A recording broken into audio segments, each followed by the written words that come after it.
everyone, welcome to my channel Desi in Deutschland. My name is Swapna. I live in Germany and I make videos about life in Germany. So friends, recently I've started this series called Success Stories and I'm really grateful to all of you for the response. I'm happy that you guys are liking it, and to consider that I have invited one of my really good friend today who is going to tell us about his journey and how he made it from India to Spain. So let's go and talk to him. So everyone, we have Rupam with us and I'm really glad to see him because I'm seeing him really after a long time. We have worked together before, but I am seeing him really after a long time. So I'm really happy. Welcome Rupam to my channel. Thank you, Swapna. Really nice to see you after such a long time. I mean, we have been chatting, we have been talking, but I think this is after a very long time we're actually seeing each other. Yes, and I'm really. Tell me, how are you doing? I'm good. We both are good, Ria and me. Though we miss you all a lot.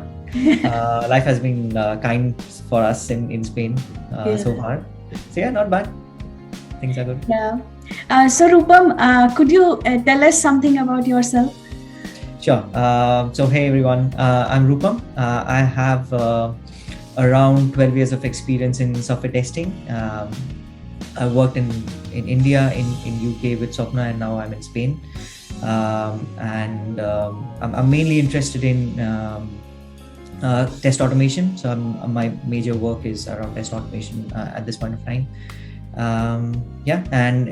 Probably in this interview I'll talk a lot about my experience and how my journey has been. Yeah, I'm also looking forward for that. Rupam, I want to ask this question that you were in India throughout this huge pandemic, and then you were able to manage to get this Europe opportunity. You are in Spain now. So how did it happen? How did you find out this opportunity first, and how did you approach for it? Right. So let me go back to where I started. So I started in India and then I moved to the UK and I worked there for 6 years.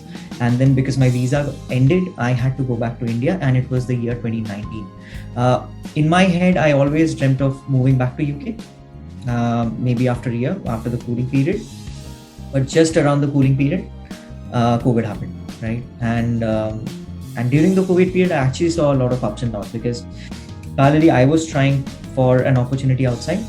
I did get a few opportunities and that got cancelled in the middle because of the pandemic, and I was out of job. So it was a huge hit. It wasn't as worse as somebody else. Like people might have seen worse times than me, but it was challenging for me. So. But then I started looking for a job in India. Luckily, I found a job and then I started working. But parallelly, I was also looking for work in Europe and the UK. And I kept applying. And this opportunity that I'm right now working in, this actually fortunately came to me via a LinkedIn message, and then I took it forward, and today I'm here. Yeah. What happened? Yeah. So it started from LinkedIn. So you got this opportunity and you approached for it. So how was the process? Did you enjoy it? Like how many rounds were there, and was that okay or like critical level? How did you measure the critical level? I wouldn't say it was too tough, apart from one interview. So let me tell you where it started. Initially, we have a conversation with the recruiter where she asks certain questions, like very basic theoretical questions. They just judge you whether what you have in your CV is actually correct. Then they proceed with the application. If you are selected, they proceed with the application. There are a few rounds. The first one that happened was the live coding round for me. Wow. So the live coding round, generally, I was asked to prepare for data structures and algorithm, right? Mm-hmm. And a few sites that I used was LeetCode and HackerRank, thinking that they would be asking a lot of questions around problem solving. Like they'll give me a problem statement, I have to write the program for it. However, on the day of interview, the interviewer asked me to write a framework in front of him Right. using JavaScript because the role was on JavaScript, and he gave an example application. So he asked me to clone it from GitHub, run the application, and write 10 test cases and Right. automate 2 of them using the framework that I just created during that interview. Yeah. He also mentioned that if you have any pet project, like if you have created a local project, you can go ahead, use that, just explain it to me how you did that. So I used one of my existing project that I created like in my free time, and I explained how I did it. I got 2 test cases, wrote 10 test cases covering different scenarios. And then that was it. That went really well, went really smooth. And then they moved me to the next round. The next round was a tech interview, which was more of a conversation, I would say. It wasn't really a question answer session, but it was just, they tried to understand how well I know testing. And testing as in not a lot of manual testing theory. It's more about test automation architecture. How would you bring change in the organization, an organization that does not have testing, and that kind of questions, mostly around shift left testing, right? Like how much testing left and things like that. That went really smooth because those are basically our expertise. Like we have been doing that for a very long time. Yes. Then the next one was a bit tricky because they said that there'll be a system architecture round. I think it's pretty common in the tech companies, like the product companies, like and it's very common for the developers. They have to design and design how would you modularize an application.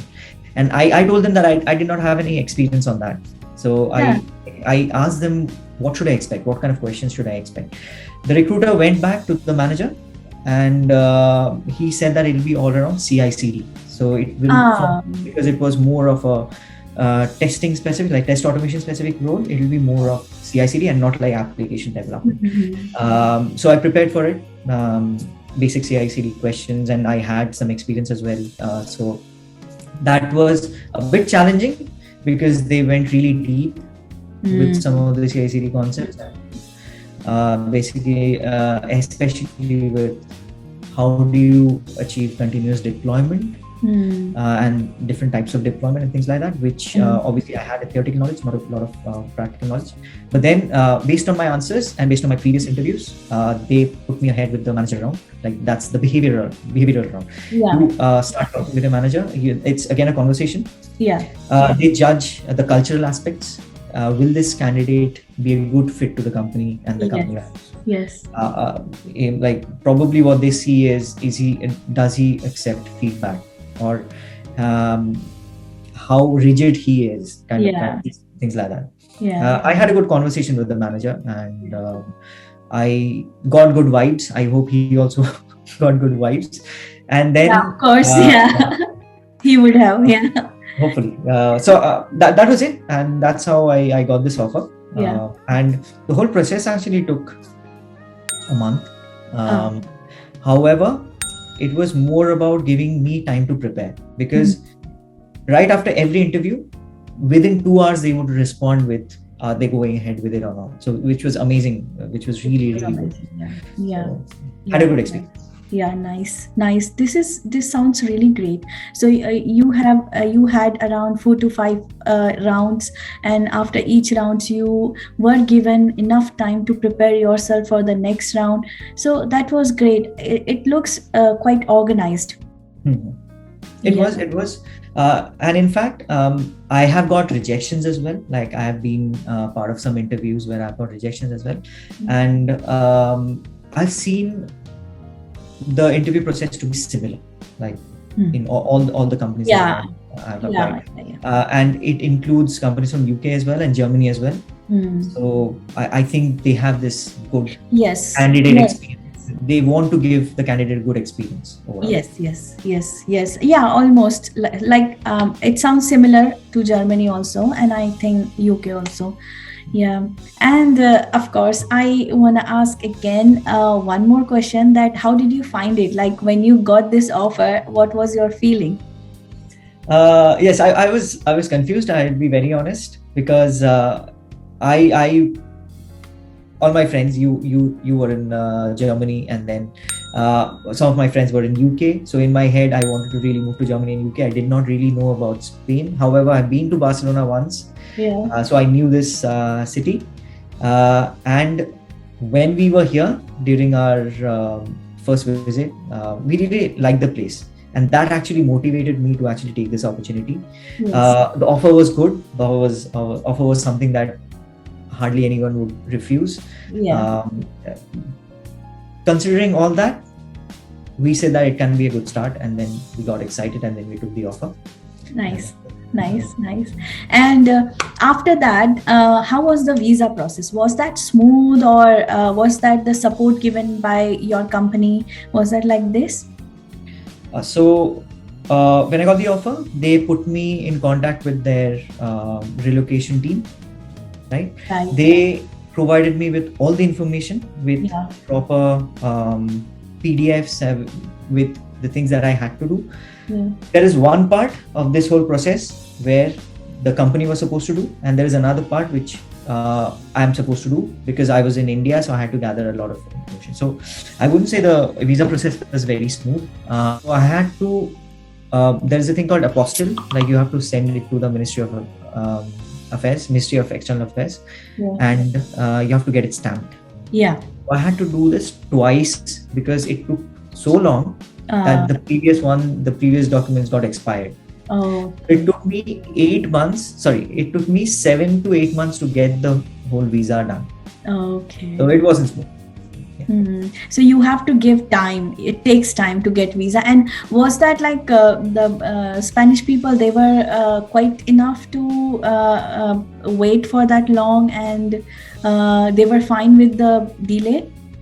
Yes, I think they had seen this problem with other candidates, and luckily they said that I can go for freelancing for the time being till I get the visa, till I move to Barcelona. And they were fine with it. Like, they were fine to keep me on contract for the first whatever months it takes for me to get the visa, and then they would put me to full time. At the first thought, that was risky, but then it was like, let's go for it, and it was amazing because you start working right from India, right? I mean, you don't have to wait for your visa, and you can integrate with the company while you are in India, and then when you come here, you know a lot of people. You already know when you are here that for which company you are working and how the work is. So that pressure has gone. Now you just need to, when you arrive in Spain, so just you need to look for the place and you just need to explore surrounding. Absolutely. It sounds amazing. This journey is really great, and I'm really happy you made it. And now you're in Spain. How are you finding? How's the Spain? Spain is amazing, like as a country, and to be honest, Barcelona, especially as a city, is really cosmopolitan. Obviously, we all know that the weather is amazing. Like, it's always sunny. Right now, it's pretty cold, but you will have the sun almost throughout the year because it's around the Mediterranean Sea, so the weather is really, really good. Barcelona is one of the beach cities where you have an amazing beach and an amazing city. Some challenges, obviously, is the language. So when you come as a tourist, it is not a challenge because you generally tend to go to places which is touristy and you get all the information, etc. But when you have to live here, especially with the Spanish bureaucracy, the language is a bit challenging. So if we are applying from anywhere, let's say outside from any country, maybe consider India, so do we need to know Spanish language if we are looking jobs in Spain? In my experience, when I used to look at the job adverts, especially from Europe, Germany or Spain, I could see some very specific roles needing the language. They would actually explicitly mention that you need German A1 or Spanish or whichever foreign language it is. In some cases, it is written. Sometimes it's written that it's good to have. So it's not must. But in majority of the job adverts, I've seen that it's not required. So with English, you should be able to clear the interview. However, if you're planning to come and live here and then integrate with the society, it's always good to start learning. Like if for example, if you're aiming for Germany, start learning Germany. If you have got a job opportunity in some other country, start learning that even before you are here. That makes your life much easier. And even especially although the offices are English speaking, like officially they speak English, within themselves they would interact in their own language most of the time. So it's always good to learn that language and integrate with the society. Yeah. So would be good if you know at least basic of Spanish before you go to Spain for working, for living there and working. Yeah. Yes, it's good to have. But in my company, I've seen people very willing to teach. Like for example, if you're asking a question, they would actually tell you, okay, this is how you tell it. This is how and they are also very willing to help you with speaking Spanish. For example, if you're talking over the phone to get your electricity contract changed or something like that, you can go and ask them that, can you help me out? So that is also possible, but it's always good for you to learn a bit of Spanish. It'll help you. Cool. That sounds really great. And not a lot of things are digitalized. Like things are eventually, but initially you have to do some paperwork. And when you have to do the paperwork, you need to get that information from somewhere. And because of that language, it becomes similar like Germany. Yeah. But once you have all the paperwork done, it's smooth. It's really smooth. It's yeah. What are the what is the thing that you most liked about Spain? Like living, or in terms of how's the medical system there? What I really liked about Spain and people, I really found them very welcoming. Like Barcelona is really cosmopolitan. There's so many nationalities in our company. There are people from everywhere. Like let me tell you, in my team, there is me from India. There's someone from Spain. There's someone from Venezuela. There's someone from Russia, and there's one from Italy. So this is how my team is. Like my team composition is. So you can understand how diverse the company is. I see diverse people everywhere, like in Barcelona.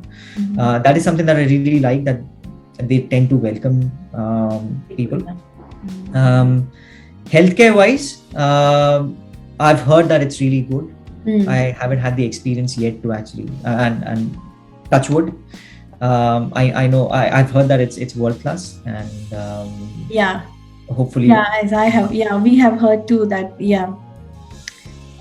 moreover, I think the company is also paying for a private insurance, and I've generally seen people discussing about the private clinics as well. Unlike UK, you can actually directly go to the private clinics to get an early appointment. So that way, I've seen a lot of people talking about it. So that way, it makes me feel confident that just in case if I really have to go to the doctor, I'll probably be able to visit. Yeah. And what about the education? I think, have you had the opportunity to look into that thing? Not much, because I don't have a kid yet. So what I've heard is language that they teach in the schools, in the public schools. This is Catalonia. So this is again a separate part of Spain, where Catalan is the primary language, is the first language. It's not even Spanish. So they generally, in the public schools, they generally teach Catalan and Spanish as a foreign language. So this is the public school. There are some semi-private schools, which is also, I think, primarily Catalan, but I think they also teach English there. But there are some private schools as well, which are like British schools here in Barcelona and around the city, which are like proper international schools where they learn English, but they are expensive. Like they're really yes. Sounds really great, and I'm really happy for you, Rupam and Ria, and probably we'll see Ria separately in one of the calls. I would like to ask this question, that what is the thing that you would like to say to people who are actually preparing for abroad opportunity, specifically Europe? the ones who are in testing field and they are preparing, so what kind of tools and technology they should know already, and manual testing wise as well, how much they should be preparing themselves? Okay, I think first of all, get the domain expertise. I mean, you have to be an expert of what you're doing. So knowledge wise, there is no compromise. You have to be right at the top, clear in an interview. Imagine you get an interview. So that's probably once in a lifetime, or you will get, but imagine that to be once in a lifetime. You have to be at the top of that interview. So knowledge wise, you have to keep practicing. If you are looking for automation roles, practice data structures, algorithm. As I said, Lead Code, HackerRank are very good websites. Try solve some of those questions, and just keep yourself prepared for that opportunity. Talking about the opportunities, there is a simple mantra that I would really ask everyone to follow, and something that I also followed, and I've heard people, my brother, follow this. Just apply, keep applying. Don't get disheartened if you get so many rejections. Just keep applying. I mean, in my head, the ratio is, if you apply for 100 jobs, you'll probably get one call. Yes. So the number of applications that you make, your probability of getting a call increases. And on the other hand, in Europe, we have seen that there's a skill shortage, right? So there is a need of people, and I've seen so many people getting jobs from India, and they're relocating to Spain, Germany, everywhere. So it's just a matter of chance. Like, keep applying and you will get that shot. So, and talking about applying, firstly, obviously keep applying. The second is, use LinkedIn, but don't just use the easy apply. When you apply, go to the site, apply with all the information. Yeah, I think Swapna has also covered a great video on cover letters. So cover letters are also important. So ensure that you have all the information on the company's website, portal as well. Yeah. So first, wherever you are applying, check out the job description properly, check out all the details, what they are expecting, and then prepare your cover letter, update your cover letter, have solid resume for your profile, so that which is going to show your the entire work, entire your experience properly. So all these things will catch recruiters' eye, and probably they will come back to you. So Exactly. that's great information. And also, the one thing you said, that you have been practicing about the automation, you had your pet project created where you were practicing. Isn't this really great practice to have one project already created for yourself? And if you get lucky, then people will, the recruiters will say that, okay, show us what you have been working on, and you will be, of course, very much comfortable with your pet project, because you have been working on it, and you might have implemented some new feature in it, some new tricks for automating, that you would be able to show to the recruit. That, isn't it really great? Even I'm gonna do it. I have learned this from Eurupam. Exactly. I mean, sometimes recruiters also look at your GitHub profile. So if you have some projects done on your GitHub profile with proper information, that is also a boost. So sometimes you've seen in the applications they ask for your GitHub profile and GitHub profile. Yes, of course. Yeah. So It's really, it's really helping if you have already your GitHub profile, and do your commit there and show the history, and have your pet projects in your local, and show it to them whenever it is required. So it saves time, and plus, almost all the companies would have the same process, and they would be wanted to see your skills. So it would be good if you have already created it will save only your time. Exactly. It is really great talking to you, Rupam. And would you like to say anything to my subscribers? Yes, absolutely. First of all, I want to really thank you for this initiative, because when I was in India, we generally have a mental block that we really don't believe that it's possible to really get an opportunity from India. But I'm going to tell you that this initiative that you have is going to change that. It's going to make people believe that this is possible. Wow. And personally, I have seen so many people relocating from India. So it's 100% possible. And secondly, please like and subscribe to Swapna's channel and support her, because what she's doing is amazing. Thank you so much, Rupam. Thank you so much for your time. And I know you are too much occupied with work, and of course you have to manage daily routine as well. And you took out time for me. I'm really glad. Thank you so much for No your problem. time. Any time, Swapna. Any time. No problem. It was So, nice talking to you. Thank you so much for giving me this opportunity. oh, this is. Yeah.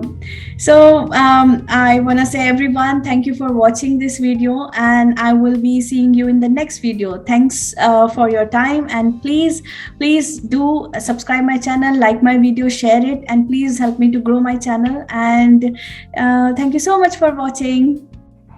Thank you, everyone.